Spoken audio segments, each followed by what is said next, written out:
Next up on a Straight Up R&D podcast. Who will be allowed in this country. And it should be reserved for those who can have a positive impact on the country and reserved for those like top 1% of people who have a certain skill set. And I agree with that. I'm not against that. Because we've seen the past 4 years when you just let everybody in, what happens to the country. So I could agree. It's like I could see like how some of these MAGA people, oh, why you allowing H1B visas? I've seen people saying to get rid of it. Like, no, you can't do that. Because as much as they don't like it, there are people outside of this country who can serve a positive impact on this country, and you can't just ignore that. Yo, what's good, everybody? Welcome to Straight Up R&D Podcast. I'm your host, Rich. I'm D. And this is episode 46. We're going to be giving it to you real, raw, uncut, straight up opinions based on motherfucking facts. We got a lot of shit to get into right now. It's going to be a heavy political episode right now. But as y'all already know, it's 2025, and the rules of the podcast ain't changed. We don't give a fuck about your feelings, all right? We appreciate the support. At the same time, we don't give a fuck about your feelings or opinions. We speak the truth. That's it. That's how we doing it. Yo, we're going to jump right into it, man. I have a theory.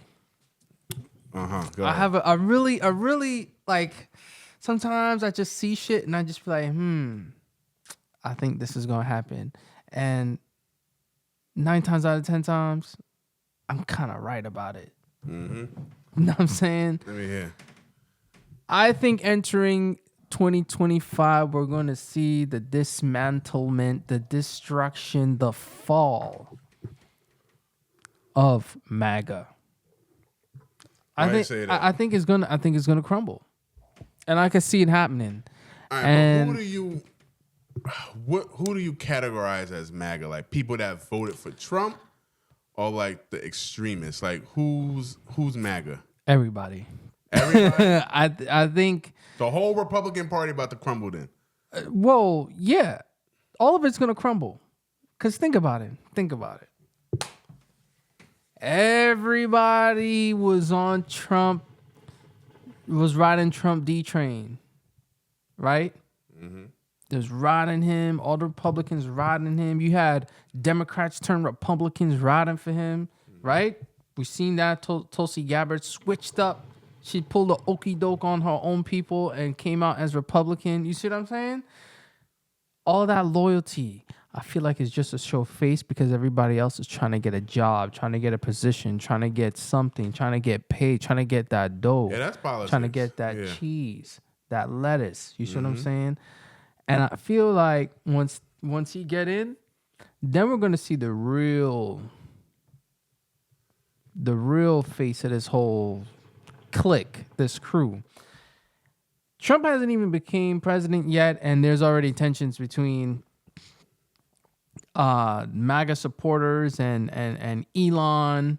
After this man, Elon was giving away money for people to vote for Trump, right? Which is questionable, but that's something that happened, right? They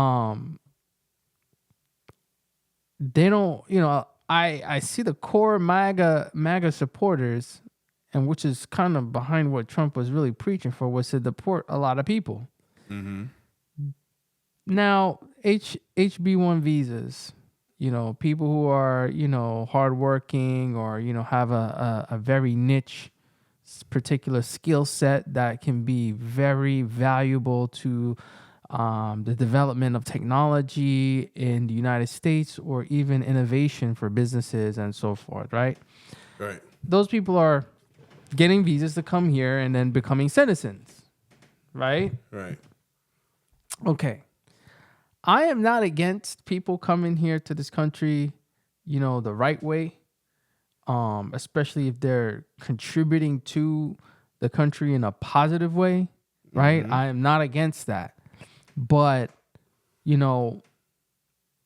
these MAGA groups don't want, this Indian CEO to be the one to run a Fortune 500 company and hire these DEI hires or hire his own type of people. You know what I'm saying? Like, there is some sort of bias when it comes to certain people, because if you look in tech, it's mainly Indians, mainly Asians. And then when you go to like the HR and the communications department, it's mainly black people or white people. And those positions don't get paid a lot.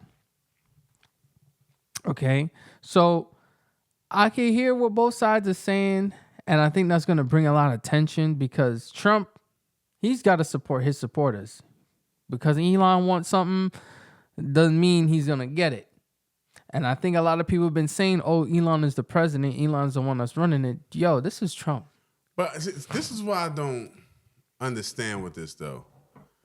Because correct me if I'm wrong, I don't remember Trump ever saying he's going to stop people migrating to the company, full stop. He was like, he wants people to come here legally and get, and then deport the criminals and people who are not supposed to be here. Like, at what point did people hear that we are no longer going to allow anybody else to come into the country legally? No, it makes it like I would see the perspective of people who are here in this country that want to get these jobs, let's say, right? That now they got to compete with people outside the country because, for whatever reason is they're more highly intellectual or whatever. Jesus. It's like, I think those people are thinking like, damn, you said invest in America, but now you're talking about HB1 visas and like those people coming in. That's been around for how long? And it has. But it's sending the wrong message to those type of people. You see what I'm saying? But see, and that's the thing, though. That's why I was like, who's MAGA? Because everybody that voted for Trump, not everybody is... That just sounds plain racist to me. Not everybody is racist. Not everybody is against people coming from outside the country, giving them those visas to help America. You know what I mean? Like, and people like attacking Vivek Ramaswamy because he's supportive of H1B visas. If you I follow Vivek a little bit ever since he came on the map. I read his book Truths. He has always said, and he's always stated, America, people who come into America should be contribute to the country, and it should be people who have a certain skill set. Basically, like people who have, like a certain skill set or who are elite to come into this country, which is people who can have those H1B visas, right? This has always been his stance. If you didn't know, that's really just your fault for not knowing, but I knew this before Trump got in office. So, and my thing is, though, it's just like, all right, a certain group of people are going to be mad, but I mean, those are really just the people who are just downright racist and who just want to have that victim mentality, like, oh, we can't get those jobs. It's like, all right, what job do you like those software engineer jobs? You telling me you can't go to school and get a software engineer job? There are plenty of tech companies in America that you go get a job at. Okay, I hear what you're saying, but here's my rebuttal to that. It's like, one, why not find that same niche talent within the United States? They are. Okay. No, but no people who have but here's the thing. in the US. But here's the thing. Perfect example. Elon Musk bought Twitter, right? Changed it to X. Fired everybody. Mm-hmm. Shortened the staff to there's like probably only 12 people running Twitter, running X right now. You look at the demographics, all foreigners. Because it's cheaper. It's not that it's cheaper. It's those people he picked, they had that skill set of the software engineering running social media as Indian and Asians. That's all. That's all it is. It's like, where's the black dude? Where's the white guy? Where's the white female? Where's the Latino? Where are those people? Because you got to think about it. It's like, I'm not saying don't bring good talent from other places, but also you got to invest in the talent that's here. Because if the people here are not getting a chance and it's like, okay, this, I'm not trying to throw stereotypes out there, but it is something that happens. Oh, this Indian dude, yeah, he's good at programming, coding, all of this stuff. And then there's another dude, American. He's good at coding, all that stuff. But, you sit back and say, I know that international dude probably going to work harder than this American. Mm-hmm. Because, in their countries, their whole culture is different. They have to work 7 days a week, right? They don't get all these benefits and all this stuff and all that. So they're going to work hard for you. You know that you're going to get that out of them. Nothing is different between, the Mexican working hard and the black person working hard. 9 times out of 10, the Mexicans work harder. They're going to work harder. And it's just stereotypical, but it's just something that happens. You see it every day, especially in New York, firsthand. And it's nothing against black people. It's just reality. But anyway, I think that's going to make them over-dominate a certain industry. But who said they are not investing on the people in this country, though? The numbers don't show of the Americans that's being hired in those positions. Well, is it because, all right, but how many Americans are really trying to dominate that industry, though? Or being software engineers? I mean, like, even before tech even became such a popular thing, I don't really remember being talked about in my community or, like, in everywhere else. Now tech is big. Now tech blew up. Yeah, but... So now everybody's trying to get in. So I'm like, I don't see how there's no opportunity for you to get in tech and get those jobs. No, here's the thing. They're there. So No. I'm not saying it's not there. I'm just saying it's you're bringing the point that, hey, tech wasn't big back then, it's big now, so you should be able to jump into it. My thing, our culture, our schools didn't teach us or make us learn about the industry before it got big. That's a part of a bigger problem, though. All right. And that's why I'm saying you need to invest into America to have these kids grow up and be, big in tech. You see what I'm saying? It's like the focus was on so much other stuff. And that's a blame on this country, not the people out, the foreigners. When you go to university and people studying in basket weaving and gender studies, when there's computer science right there as a major for you to go in, there's STEM degrees for you to go in. Or to a certain extent, America is at fault, but my goodness, I just watched something yesterday. A woman was like, I double major in African studies and women's studies. What the hell that going to do? Like, I'm just saying, like, you could go out and get a STEM degree and then go get a software engineering job and go in the tech industry. I'm with you on that 100%. But what I'm trying to understand, let's say, is this: like, if I'm gonna continue to pull talent from overseas, mm-hmm. I'm gonna create an industry that's predominantly dominated by one particular or a certain type of culture or a different set of people. Okay, here's where I agree with you on. If you're gonna pull that talent from overseas, it should be like, let's just say if I have 20 spots to fill for this job, right? If I have 20 spots to fill. And you're okay. We're gonna use your example. Let me add this on there. You got 20 spots to fill. You want the best bang for your buck, mm-hmm. right? And your business owner is all about saving money and cutting costs how you can, right? So go ahead. So where are you gonna get these people from? And then now you're right. It's not even because it's cheap, because in some ways it's probably even more expensive to have those people on those visas because they have to keep getting renewed. Sometimes those companies provide housing for them, so it's like they're providing a lot for those, for those people to come in. But I'm just saying, say if I have 20 spots to fill, maybe if you say, like, look, I'm going to leave 3 spots for people with H1B1 and the rest for American. Maybe we could have some type of law around that. It's like, there's a certain amount of spots you need to have for American workers to invest in this country. I'll be down with that. So how does that make it any different from a DEI hire then?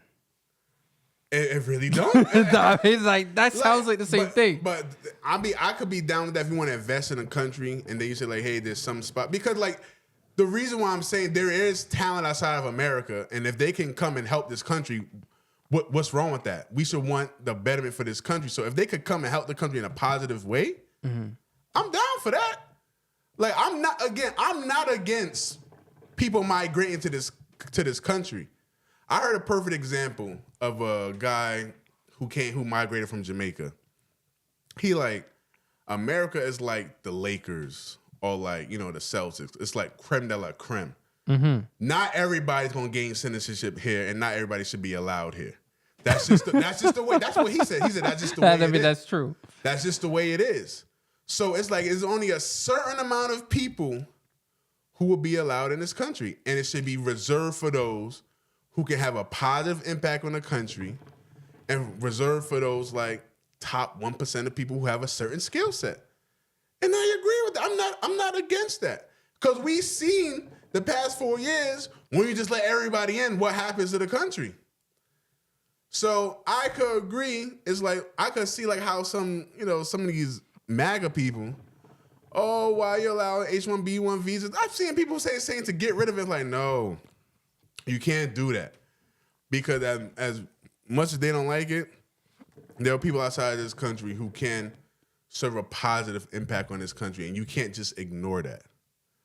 So I hear what you're saying, and I don't even want to think about them racist ass people who just like, we don't want anybody coming to this country. Mm-hmm. But it's just like, I've worked with software engineers who were on the H1B visas and who were Americans. So it's just like, I'm trying to figure out what. No, I get what you're saying. I get what you're saying, but also, damn, I had a point in my head. I just lost it. It's like, the weave industry. Who is that? Who is that predominantly dominated by?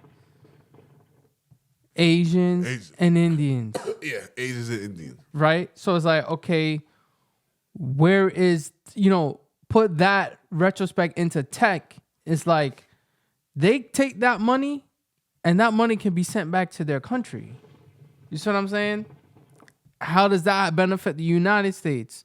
Not only that, when it comes down to, you play COD, right? Play Call of Duty. Yeah. Even though it's just a fictional game, there's this one Russian scientist that they get to the U.S. and it turns out he's a spy and all of this and sending back information to their country and stuff like that. That could be a national security problem. You know what I'm saying? Who knows? It probably is happening.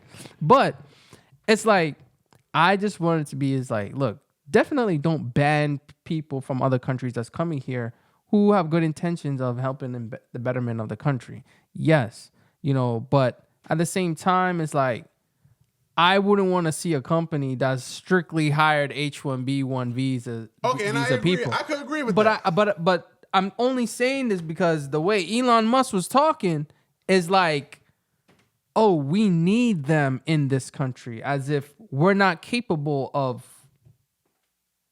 having good talent here. You see what I'm saying? That's where I didn't agree with, like, okay, what he was saying. What he was saying is like, oh, we need them. They're the ones that brought all the greatest influence and technologies to this country, as if they're the only hardworking people. I want to see, some black people, up in there, revolutionizing technology and all of that stuff as well. I don't want to just see a bunch of Indian people and Asians. It's like, okay, it's nothing against them. Again, look, freaking the CEOs of Google, they're not, Elon Musk himself, he's not American, he's South African, like all these other people is like, yeah, they came in and they revolutionized America and they are proud to be Americans, but like, we need more natural citizens to do it as well. And I don't want that opportunity to be lost because, again, you said they get paid housing, all of this stuff. The American dude, he got to go to school, pay $150,000 to go to whatever college to get this degree. Then now he's got to pay his student loans back and get a job and live. And let's say he's living in New York, $3,000 rent, congestion pricing, all of this stuff. How is he supposed to? How is his chances versus somebody coming over here overseas getting? You know what I mean? Company paying. You know what I mean? It's in my unlevel. Head, I'm thinking in like when you're a college football coach and you're recruiting, They go into the country like and just recruiting like, all right, who's the top? The fastest. Yeah, they go to Africa, find the fastest runner. Yeah. We want him. Like, you know what I'm saying? Like, what about the dudes that's at Rucker Park playing ball? Like, you know what I mean? I see what you're saying. I see what you're saying. It's just that when this whole thing came about, maybe it's just a thing of like, hey, the negative is outweighing the positive. I just saw a lot of racist rhetoric surrounding around it. Yo, get rid of the H1B visas. Hey, don't get and me they wrong. shouldn't be here. And I'm like, bro, like you're gonna have that. You're gonna have You're that. gonna That's have what I was that. mainly seeing. That's why I just like kind of went away from it. But I can see like, yeah, invest more in the country and programs. I mean, like, first of all, the education system here is terrible.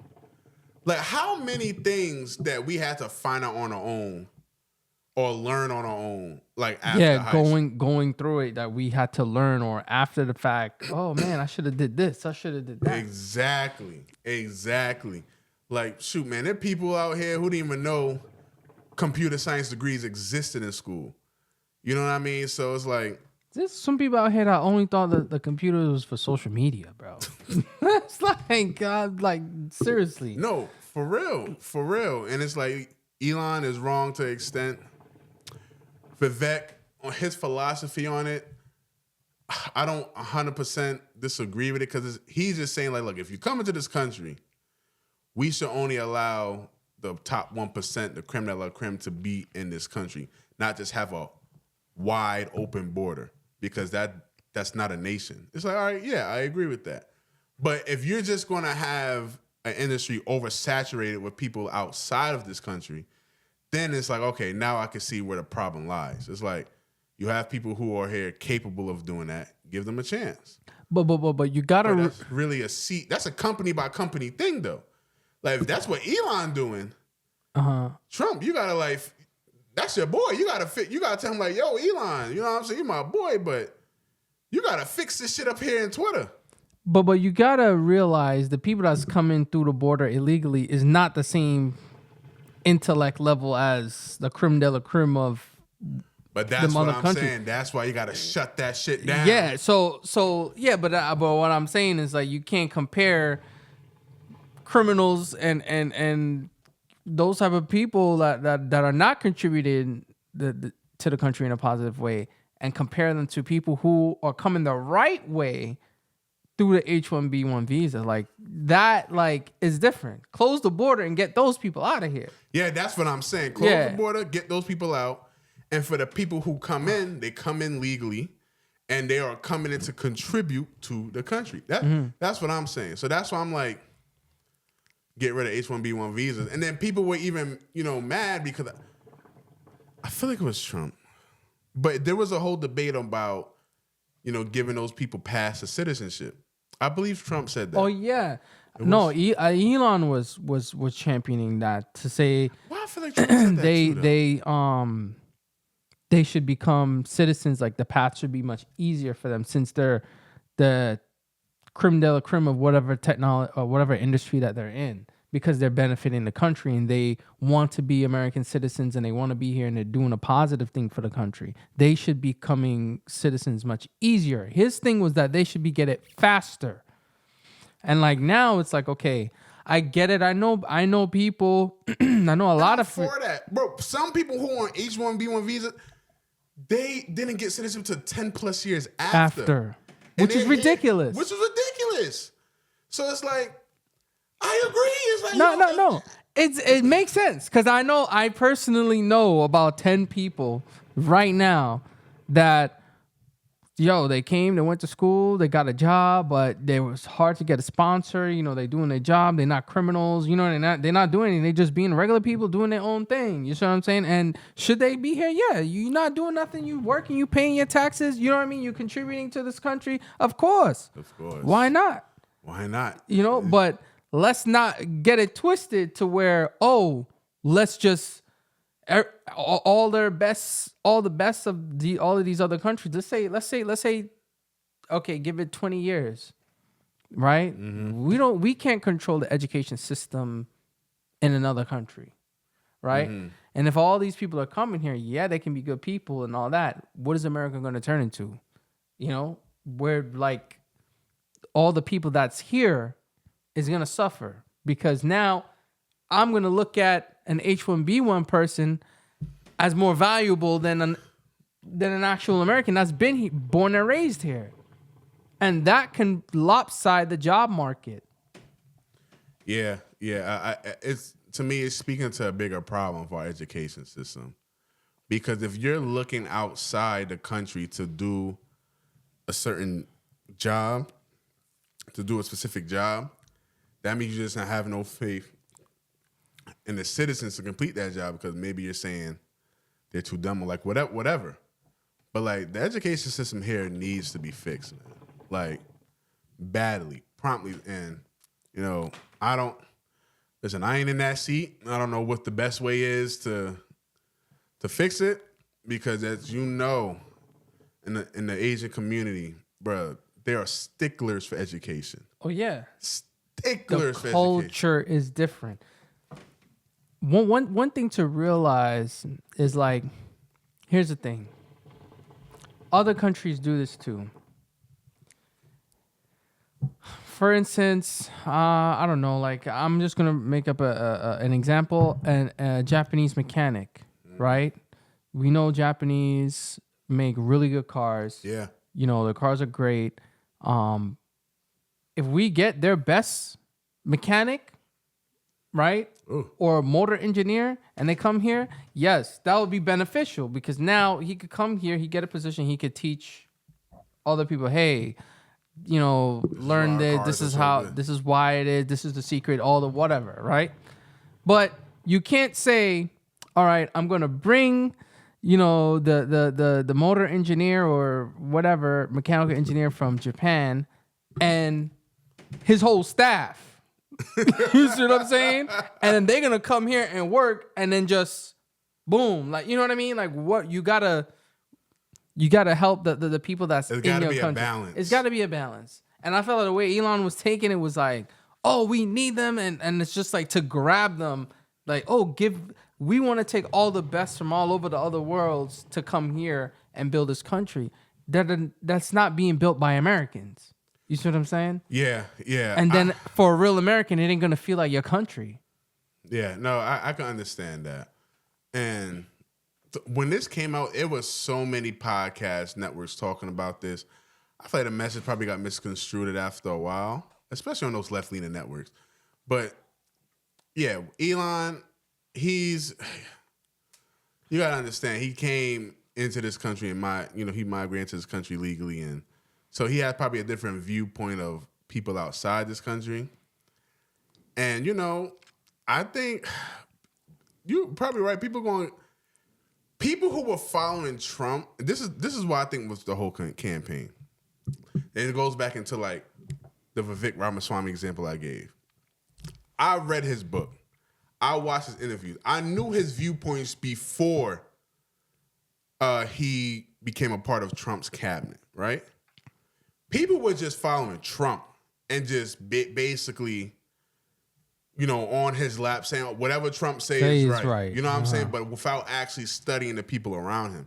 So now he won now, and now they are surprised by what Elon and Vivek are saying.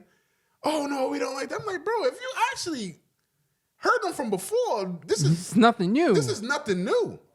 You know what I'm saying? So it's probably a little bit of people just being miseducated on like the people that's around Trump, or misguided, whatever you want to call it.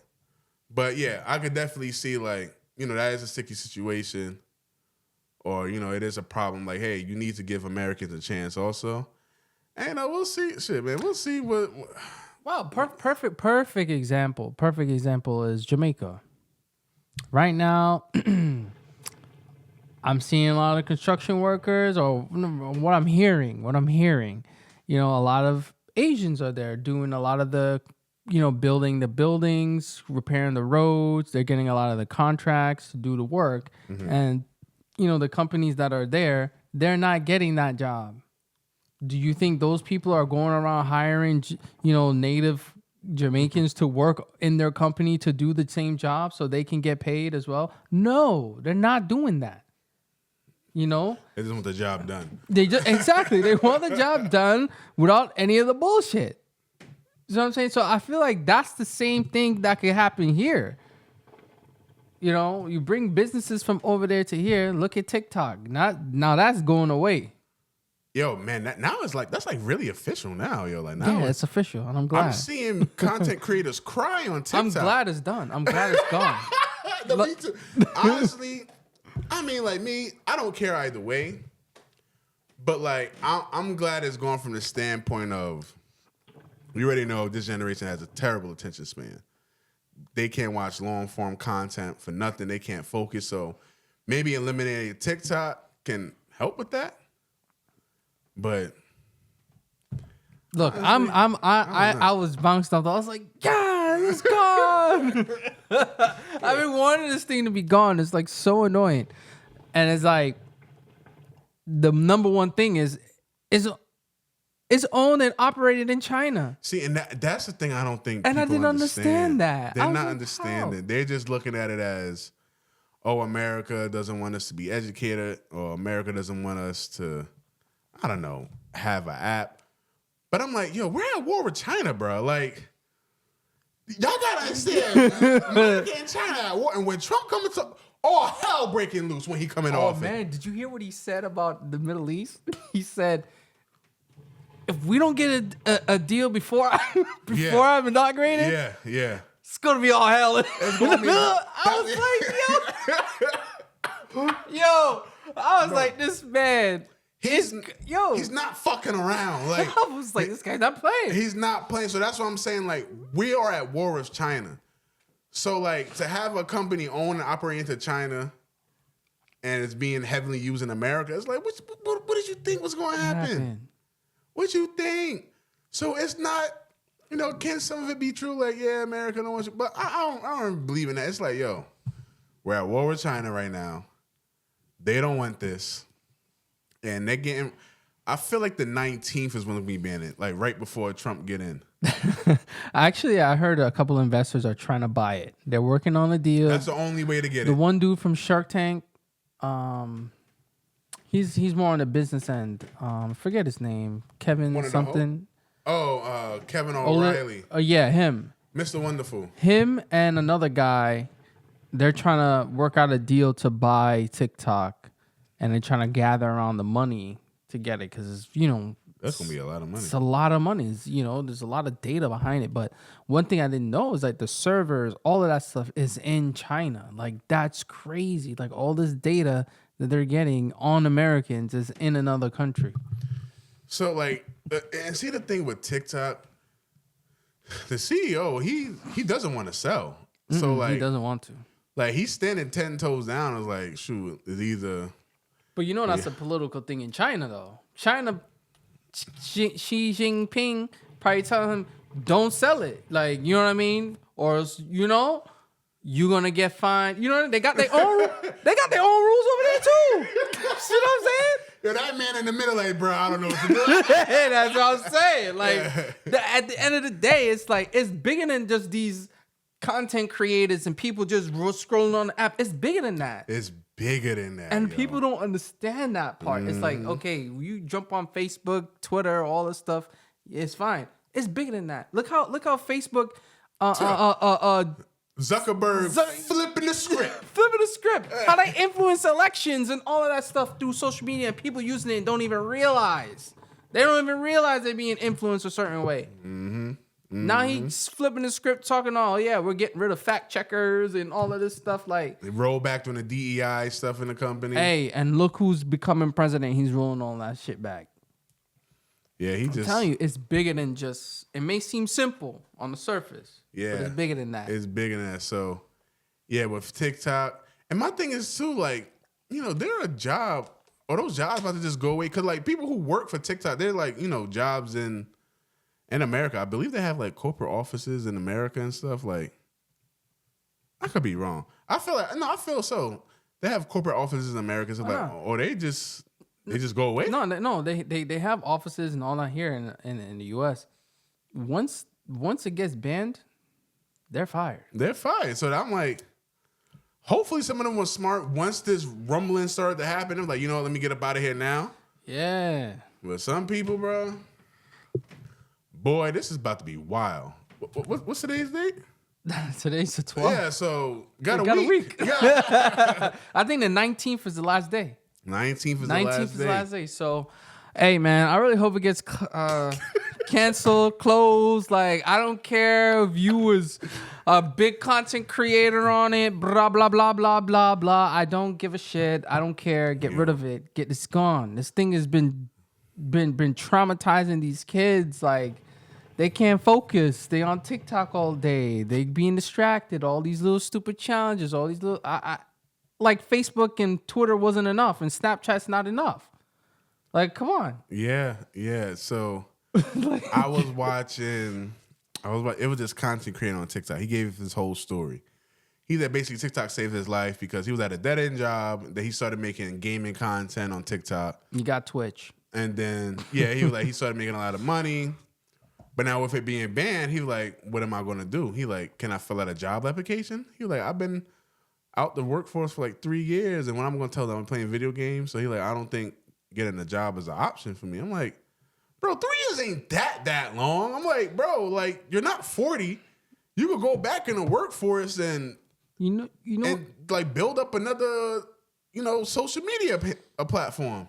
You know what this reminds me of? COVID. When COVID happened and all the restaurants were closing down because they did not adjust to what was happening. How many businesses got closed down because they weren't creative enough to say, okay, since nobody can come to the restaurant, how about we just hire and use the same employees that we have, give them a car and deliver food. Or put our whole menu on DoorDash, or you know what I mean? Like flip, you know what I mean? Just try to stay afloat. A lot of them, oh no, we're not doing that. They wanted to resist with it. They wanted the government to come and bail them out. You know what I mean? They didn't adapt. You know how many stores I seen build up the whole the whole entrance is just like a big window, like a takeout window. And people will come up to there, make their order, and they just hand them the food through the window. You know what I mean? You still get to cook, do all of that stuff, keep your kitchen and keep your business going. Just adjust. And for these people with TikTok is not the only social media platform. You play video games, all of that stuff. You got YouTube streaming, Twitch streaming, Amazon, all of these things that you can tell your followers, yo, TikTok is going to close. I'm migrating to YouTube. I'm migrating to X. I'm migrating to whatever. You know what I mean? If all the users are going to be gone, they have to go somewhere else. Man, it's about to get crazy, bro. And I'm not saying it's easy, but you have to. If you're a business person, you got no choice. Like, if you're a smart business person, you would make the adjustment. All these content creators that's crying, all of this stuff. Hey, stop crying. Make a game plan and execute. That's it. But see, this is the thing. When the CEO of TikTok was going to court, that should have been a light bulb in the head. Like, all right, let me start telling my followers, go over to this platform. Let me start diversify my platform. You know what I mean? And not sitting back and waiting like, oh, let me see if TikTok's going to get banned or not. Because, bro, once it came out like, hey, TikTok might be banned, you should have known that America's going to take this serious and try to get this banned. I mean, Trump said he likes TikTok. He said he did because he think it helped his campaign. But at the same time, it's like, yo, get rid of it, bro. Get rid of it. It's not the only social media platform. You got Truth Social. They got that. I don't know why they don't go on that. But like at the end of the day, even if YouTube cut, I mean, shoot, go on Spotify.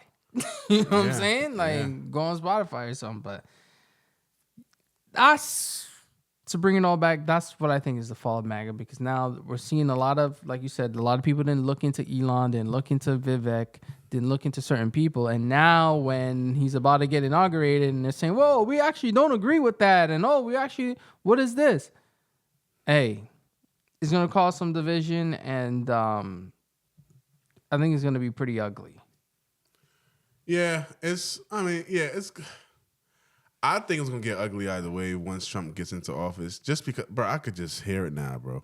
Man hasn't even been. It's not even president yet, and all of these networks are blaming Trump this, Trump that, and just going here. I'm like, my goodness, the man not even in the seat, and it's shit is already going spiral. But, bro, when this inauguration happens and Trump is in office, first of all, it's about to be a lot of kicking and screaming.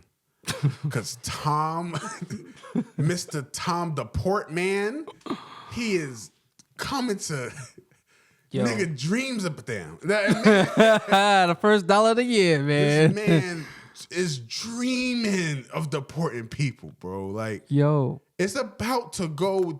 People don't understand. It's about to go down. He is going to be the most feared man of 2025. I'm telling you. I can't wait to see him go to Chicago. He was like the first time I make it to Chicago.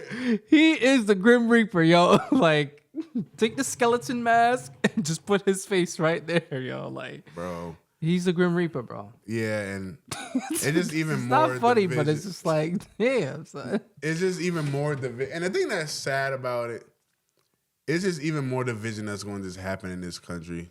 Because it's like, to me, and we said this on a previous episode, it's like, look, whether Trump won or Kamala won, I would have been like, all right, well, you know, if Kamala won, like, she's the president, and it is what it is. You got to respect it. There's nothing I can do. It's like, it is what it is.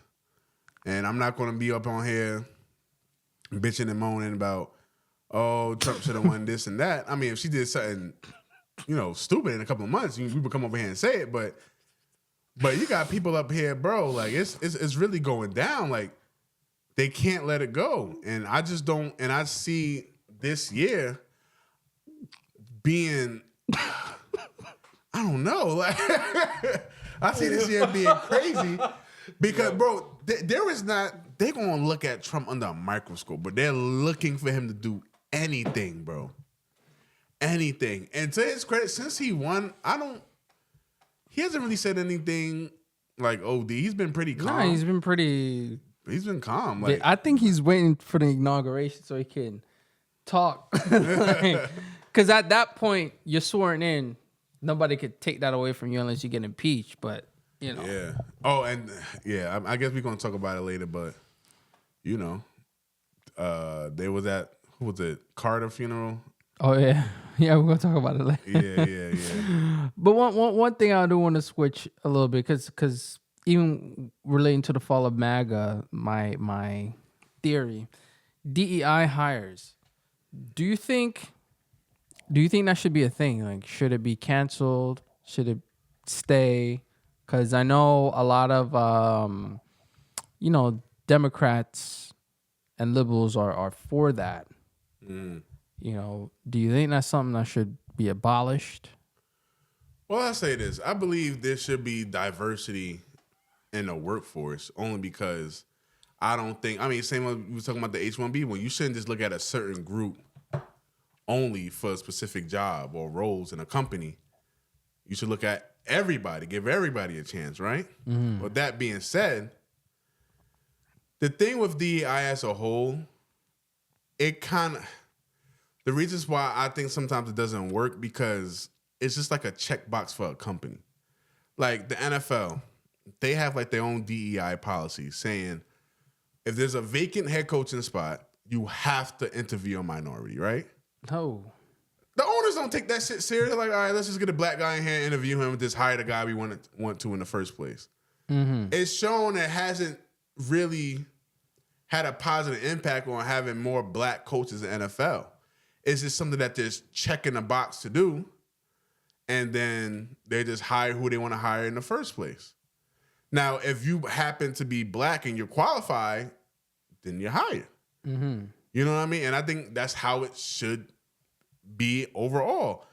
Like, I just feel like everybody should get the opportunity and the chance, and whoever's the best man wins, the best man wins. Mm-hmm. Now, again, There still should be diversity. I feel like if you go into a workforce, you should be like, all right, there's a white person there, black person there. Everybody should get that opportunity. But I feel like no matter what group you're a part of, I feel like as long as you want that opportunity, you take the proper steps to grab it, I feel like you should be fine.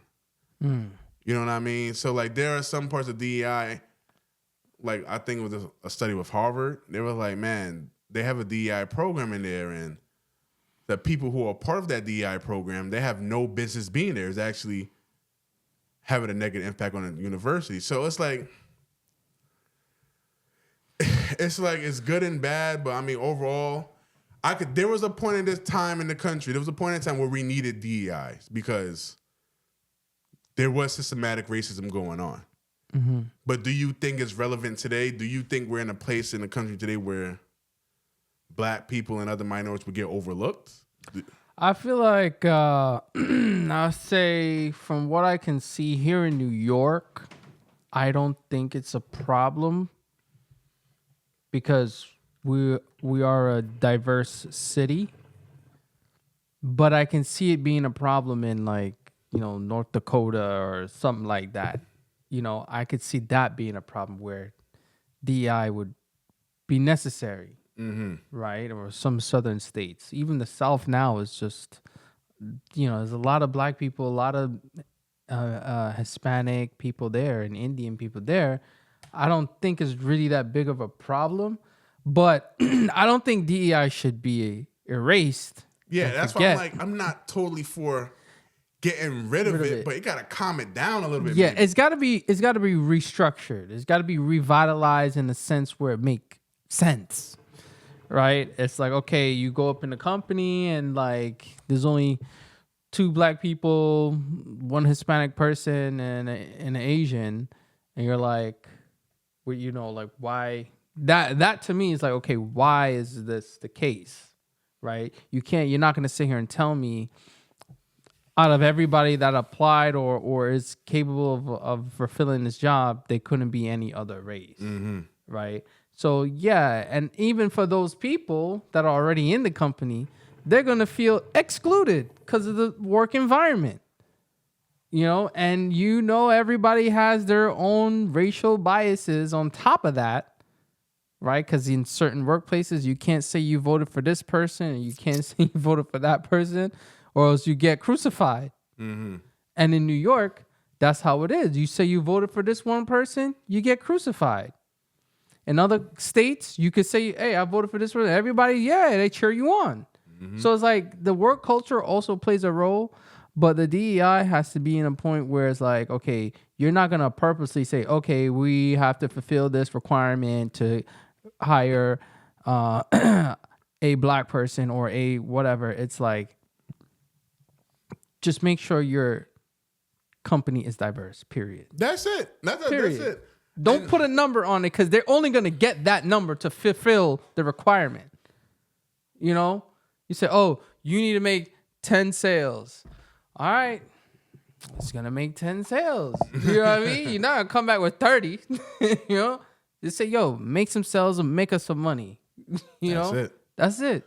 Yeah, that's my main thing. It's like, I don't want to totally get rid of DEI because it's like, there is talent out there with people with diverse backgrounds that men have been overlooked in the past. Now, DEI have shined a light. I'm like, okay, there are black people, Latino people, Indians, whatever, that can do the job that were overlooked.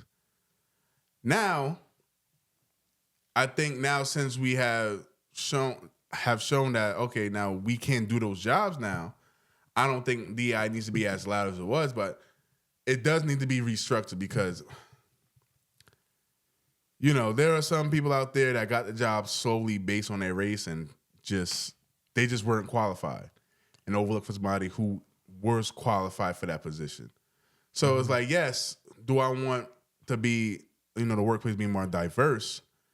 But for the people who get in those opportunities, they have to be qualified. Mm-hmm. You know what I mean? Because I feel like if a black person who gets a job and they solely got the job because they were black and they don't know what they're doing, I feel like that put us 10 steps back because now if you go up in there in a corporation and you just don't know what the hell you're doing and you can't do the job, and you've given chance after chance to like, to prove yourself, and you just can't, it's going to be looked at as, yeah, we gave this black person a chance, they're not taking it serious, and they can't do it.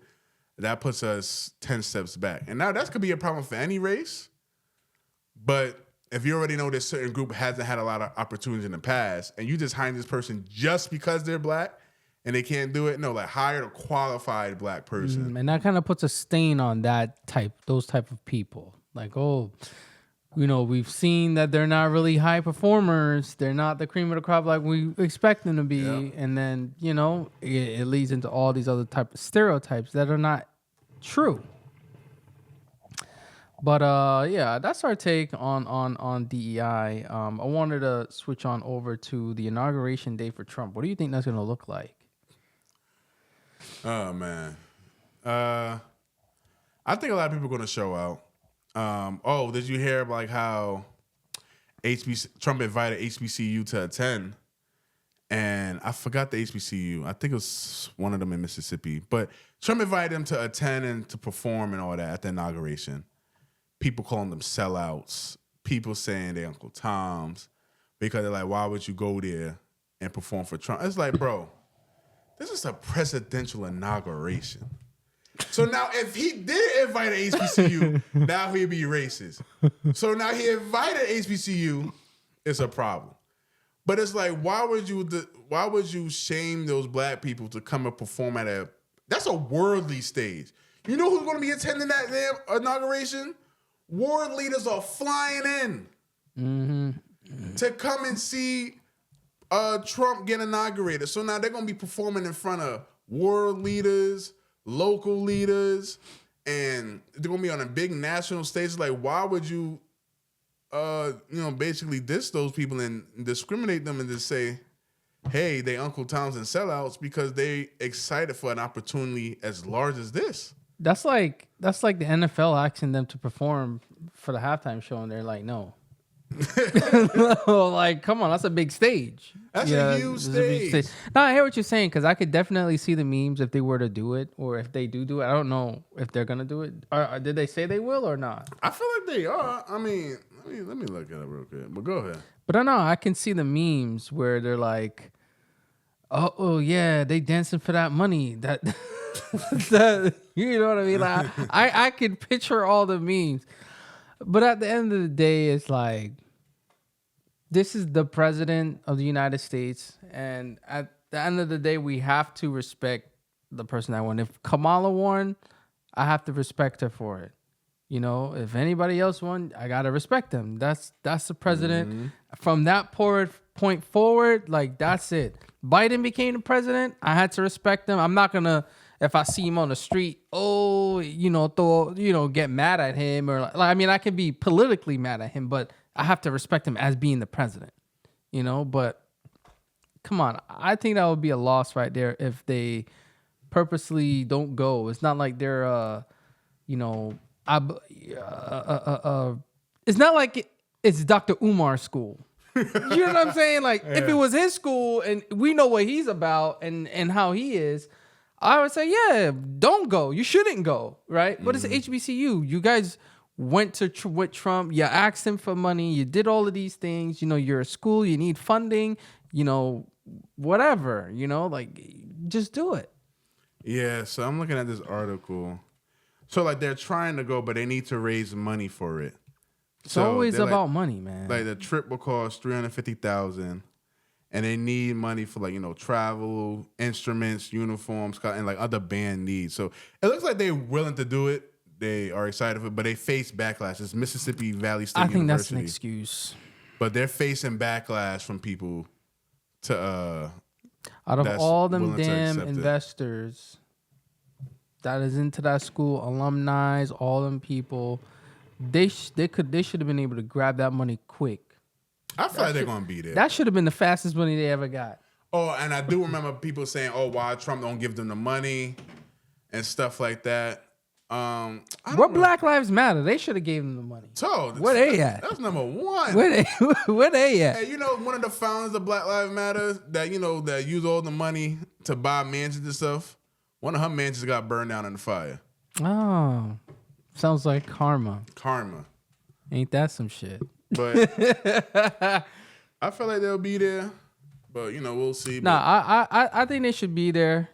Like you said, it gives it a good look for the HBCUs, putting them more on the map. You know what I mean?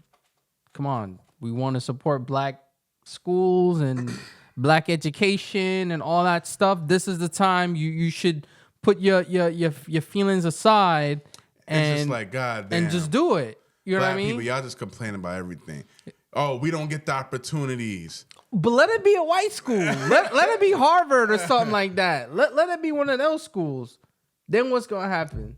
Everybody, oh yeah, look at this. So like, why they couldn't put an HBCU there? You can't please everybody. Can't please everybody.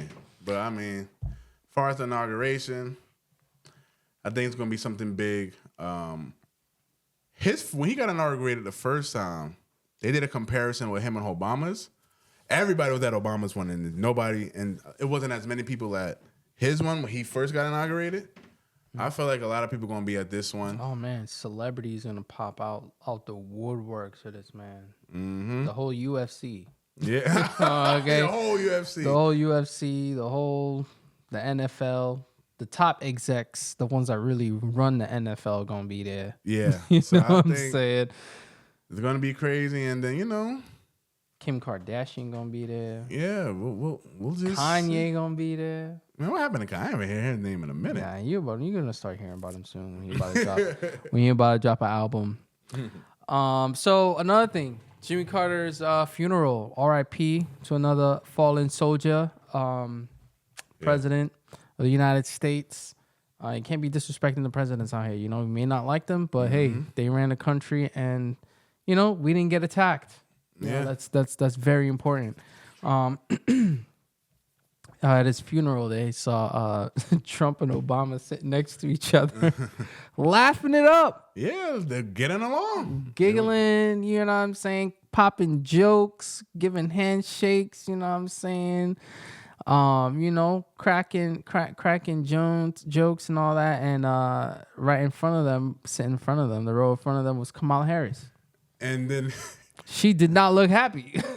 Nobody looked happy. Trump and Obama looked at her. Obviously, Trump he got a dead face, but Obama had the deadest face. They're like, man, Obama looked angry at Trump. Damn. You know what I mean? It's just like, and she turned back and looked at them too. She did. Yeah, there was a point where Obama and Trump was talking, and she heard Obama's voice, and she turned around and looked and saw him talking to Trump. And then she turned back around and was like, I mean, what you expect? And got her notebook and started flipping through, and everybody was looking at her like, we know damn well you ain't reading that dumb shit anyway. Like, yo, it was like, I was dying. I was like, yo, nobody likes her. I don't think anyone like from the way the tension was, like, they talk about all this, they look at the psychological body language, all that stuff, and try to feel the room of how those people are sitting down. And they're like, yeah, it seems like a lot of people didn't like Kamala. It came out afterwards, after Trump won, or how Obama didn't want Kamala to be the Democratic nominee. I believe he wanted a primary, and he was against Kamala for a while. And then that's why he came out a little later than usual to campaign for her and to vouch for her. And, I think I could believe that because it came out too. Well, a lot of other people in the Democratic Party were like, there should have been a primary. That's what they said. They absolutely did not think. I think even Nancy Pelosi said something. Yeah, she did. Yeah, she was like, should have been primary, so they gotta have the best candidate. And I'm like, damn, what a. We were saying that on this podcast. I said this shit already. I was like, how is she automatically nominated? No primary, no nothing. Everybody's like, oh, we don't want all this other bullshit that's spewing out of their mouth. And look what you got. All the true colors came out. I'm like, damn. I'm like, to be Kamala and hear that Nancy Pelosi was like, yeah, we should have held the primary so we could have had the best candidate. So I mean, like, nobody believed you were the best candidate. No, they did not. They just weighed the options. I believe they were like, look, we could have a primary, but we don't have a lot of time. Or we could just put all the money behind Kamala, train her on the spot, and win this thing. That's a big risk, bro. And it failed.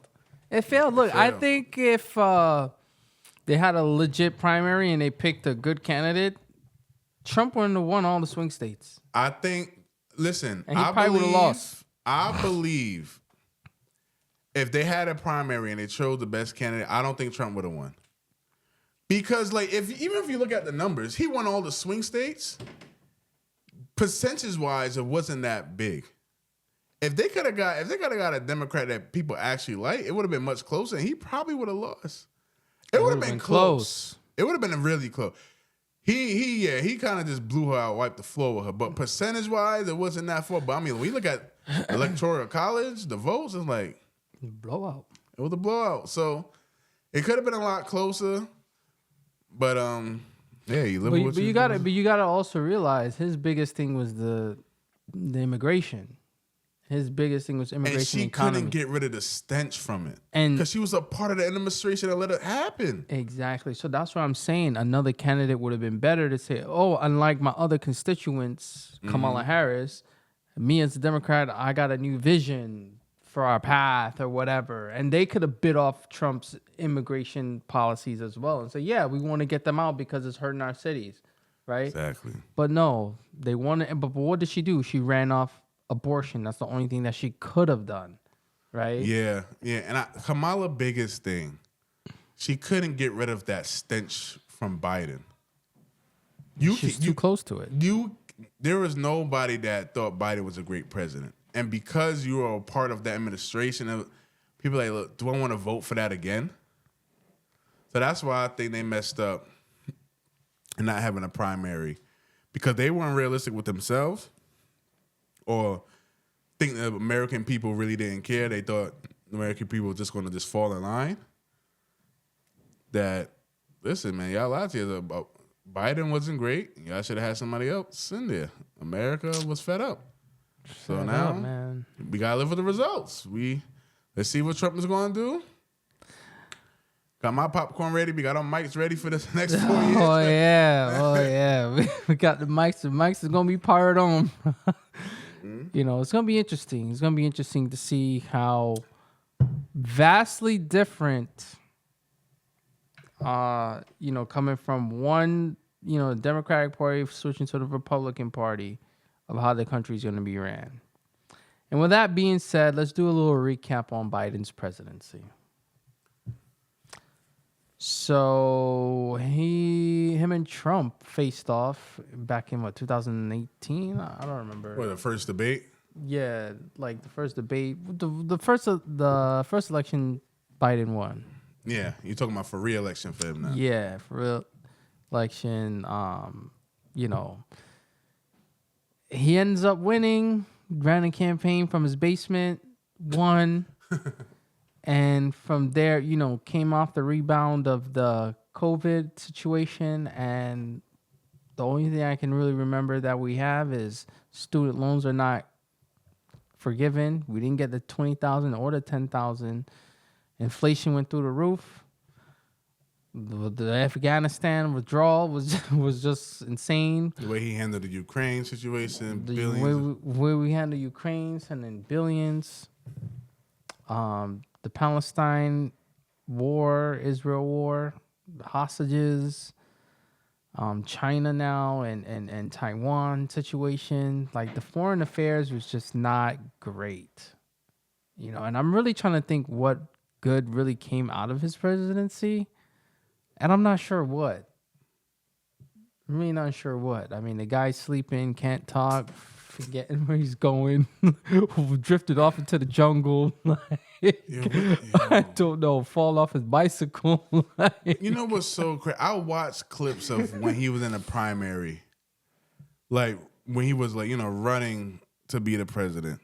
It's night and day. Dude, it's crazy. It's not. I remember when he was battling Kamala. I'm like, man, what happens? A difference 4 years can make. It probably didn't even take 4 years for him to deteriorate like that. It's like two. Like two. And I'm like, bro, it's night and day. And then 4 years ago, it's like, yeah, you can see Trump is older, but man, he's still sharp. Like I mean, like, to me, it doesn't seem like he aged much. He didn't know, and that's what people keep saying. He didn't age much. This is like, if I see him in his 2016 run to him now, like, all right, I can see like he got older a little, but it's like he's still the same Trump. So that's why I'm like, man, like, and this man running around not sleeping and he doesn't sleep. They say he eats like crap, like he's I don't Mickey know. D's. It's genetics, I guess, but I don't know, man. I mean, what do you think about Biden's presidency overall? Listen, man, Biden is going to go down as a terrible president. When people, like, a couple years from now, when people think about Biden, it's just like everything you said. They're going to remember inflation is going to be the number one thing. The way he handled the migrant situation or the borders, I'm sorry, like, I don't think there's anything positive going to come from his presidency. And especially the administration lying to the public on how he's fully capable and sharp in running the country. That debate revealed on how he just wasn't capable of being in that seat anymore. And people just kept lying and lying, like, no, Biden's sharp. No, Biden is good. But he was unfit to stand trial for the those files. Mm-hmm. So it's like, if you're unfit for that, how can you be president of the United States? I mean, that's a good point. It's just a black cloud hanging over his, one-term presidency, and he's gonna be like one of those forgotten type of presidents, and now you got the Hunter Biden thing going on, so it's. And he pardoned his son. Mm-hmm. I mean, shoot, I would too. Yeah, I would too. But the main thing, people were like, you act like the whole Democratic Party act like they're holy and endowed and having that type of attitude, but you pardon his son. And it's like, nobody's really against that, but it's like the way you went about it and lied repeatedly. I would not pardon him. So it's like, it's a lot of L's, bro. Like, it's a lot of L's. His whole presidency was an L, bro. It was an L. So, yeah, I just think the country was ready to move on. With the state of the country, America voted that, hey, it's time for a Republican to take a seat, and we'll see. Hey, all I gotta say, this is the end of MAGA, bro. After Trump officially now, this is his last term. Yeah, that's it. It's done. This is that. This is it. So that's what I'm saying. Like, I think a lot of stuff is gonna happen in this presidency. A lot of stuff. I think I don't know what it's going to be, but I feel like with every president, he's not going to keep his word on some stuff. Because he only got 4 years. You can't do much in 4 years. What you going to do? The only way I can see stuff being fulfilled past 4 years of J.D. Vance win, then Vivek win. Like, you need a long stream of Republicans to take that seat. But, like, after 4 years, if America vote for another Democrat. Look, I'm going to say it now on this podcast. Here's when Trump's presidency is over, here's his talking points. He's gonna say, we reduced him, we closed the border, we got rid of millions or thousands of migrants that came in. Mm-hmm. The economy's doing better, and he made more jobs. That's all he's gonna say. That's all he's gonna say. 4 years, bro. That's the only thing he's gonna be able to accomplish. That's all he's gonna say, and whether or not it's gonna be true or what he does, all the other stuff that he's saying he's gonna do, ain't gonna happen. A lot of the things he want to do, I'm like, man, that takes longer than 4 years to accomplish. He is trying to get rid of congestion pricing in New York. Yeah, that's why they was trying to put it in before he went into office. Mm-hmm. He was totally against it. Well, let's see what happens. Mind you, he's some rich billionaire, and he's against it. I didn't really understand. Born and raised in New York, made his fortune in New York. So I don't know, man. But I sense the fall of MAGA. That's what I'm going to title this episode. But yeah, on that note, this is episode 46. Definitely like, comment, subscribe. You know what I'm saying? Yeah, and tune into our show for next week. I mean, we should do an inauguration live stream. Yeah, we should. We should do that. Because that's on Martin Luther King Day. Yeah, it is. Yeah, that's actually a good so idea. We can do that. Yo, tune in. Tune into the live stream inauguration day. But yeah, I'm Rich. I'm signing out. D signing out. See you guys in the next one, inauguration day. Deuces. Later, y'all.